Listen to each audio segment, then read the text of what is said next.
أعوذ بالله من الشيطان الرجيم.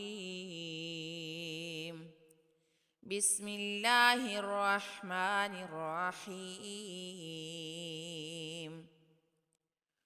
وإذا سمعوا ما أنزل إلى الرسول ترى أعينهم تفيض من الدمع مما عرفوا من الحق يقولون ربنا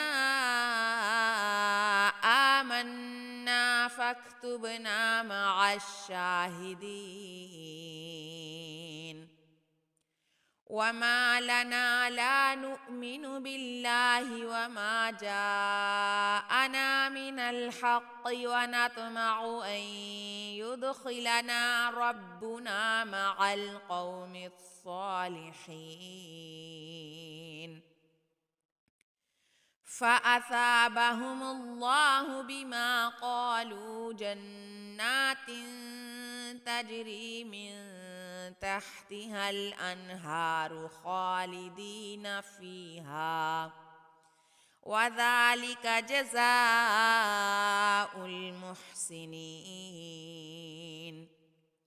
والذين كفروا وكذبوا بآياتنا أولئك أصحاب الجحيم